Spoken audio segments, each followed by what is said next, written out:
What's going on, guys? Welcome to the video. We are going to take a look at the car crash interview the Liberal Democrats' prospective parliamentary candidate Kristen Johnson had yesterday. I say car crash, it was more like a motorway pile-up. She just kept digging herself a deeper hole every time she opened her mouth. It was actually painful to listen to. Now, this short clip comes following the Lib Dem's conference yesterday and their crazy decision to switch from a second referendum to a straight revoke Article 50 policy in a mad bid to appear different from the Labour Party, since the Corbynated chicken and his merry band of losers are now campaigning to remain. Based on this woman's responses to the questions, I would bet her interview to become a PPC for the Lib Dems was done over Twitter, via some crazy test of wokeness and their drive to ignore the democratic will of the people, because she could not have been chosen for her media interview skills, that's for sure. Let's check it out though. Communicating an anti-Brexit policy in Leave seats will be hard. And that was rather borne out when I asked the Lib Dem candidate for that North Devon constituency, Kristen Johnson, about the enthusiasm for leaving the EU there. Demographically, it's 98% white. We don't have a lot of ethnic minorities living in North Devon. People aren't exposed to people from other countries. They don't travel a lot. And so I think there is a slight disconnect that North Devon, being isolated and being rural and being low income, perhaps hasn't appreciated the advantages of being in the European Union. Well, guys, that is how you should not answer a question defending your anti-Brexit stance when you are running as a candidate in a Leave constituency like North Devon that voted 57% to leave, essentially blaming their choice for voting to leave on the fact that they are white, live in the countryside and are not city bankers making millions a year. It sounds to me like she is calling the people of Devon hillbilly rednecks who live in the countryside, don't make much money and therefore must be racist because they don't want to be in the EU. I guess she is completely ignoring the fact that Europe is full of white European nations. I wasn't aware the white people of Devon could be racist against other white people, but I guess you live and learn. Well, most people do. But given the level of stupidity shown by this Lib Fem idiot, I am not sure she will learn from this. It's like I've said before. A lot of these MPs and political candidates think what blue check marks on Twitter say is something the rest of the country actually thinks, when in fact 99.9% of the country despise the woke virtue signalling nonsense race baiters like this socialist spunk trumpet spout off. She is taking being out of touch with the local voters to a whole new extreme. Imagine being a candidate for somewhere and calling the people poor, uncultured, racist white swine. That's going to go down really well. Probably why the BBC are not reporting on it. Let's move on though. She is not finished yet. But what's the number of ethnic minority voters got to do with that? I didn't mean that has anything to do with it at all. Just saying that when I speak to people, I am hearing comments to me when it refers to race. You've got me in a corner here. That's right, love, you keep going. Would you like a shovel to dig that hole a little bit deeper?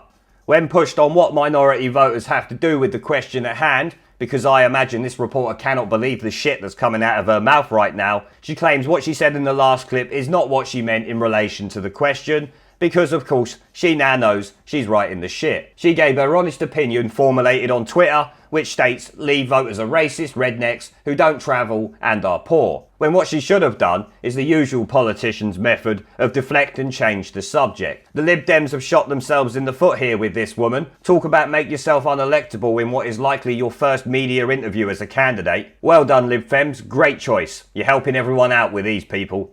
I don't understand what the relevance of that point is.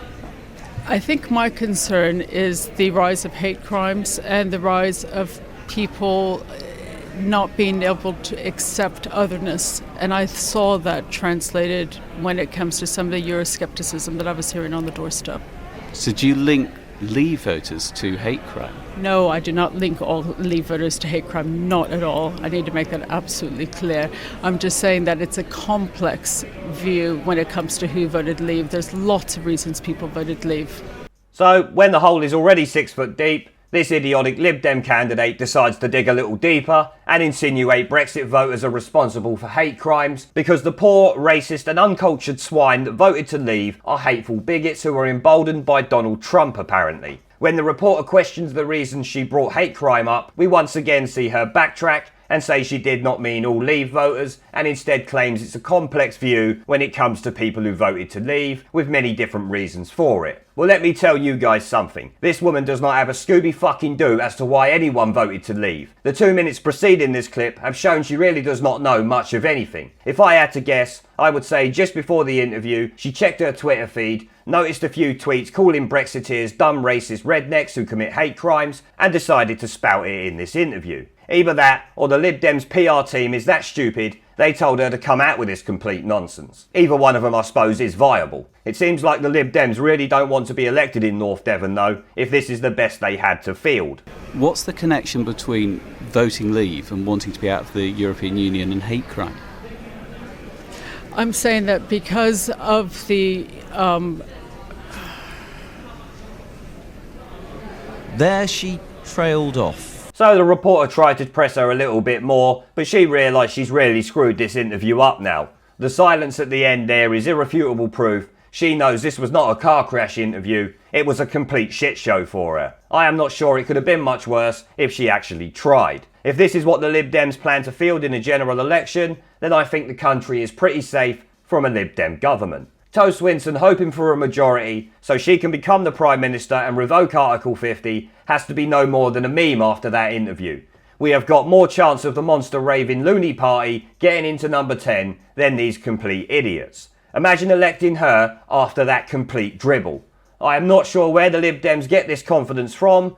I mean, has anyone ever seen a Lib Dem rally with any significant numbers in it? I sure haven't. I may be wrong, but if memory serves, I really haven't seen one with anything significant. They've only got about 100,000 members and they've been around for about 30 or 40 years. The Brexit Party managed that in a couple of months. I will tell you something though, if the Remainers have any sense left, they need to use this interview in the future as educational material for how not to conduct an interview defending your undemocratic stance that aims to ignore the largest democratic vote in the country's history. It's never a good look to call the victors of a democratic vote stupid, racist, hateful or poor. It makes you look like an entitled moron who is completely out of touch with the real people in this country, and you're not even an MP yet. She is clearly not cut out to be in politics given her performance in this interview. So, she suits the Lib Dems down to the ground, I expect. I think it was wrong for the Spectator to label this a car crash interview. It was more like a train wreck. The level of ignorance and stupidity shown here is astonishing. Well, I'm going to end the video there, guys. I want to thank the channel's PayPal, Patreon and Subscribe Star members for supporting the channel, along with everyone who watches my videos. Let me know what you think down in the comments section below. Leave a like, subscribe with the notification bell and share this video as it helps the channel a lot. And I will see you all in the next one.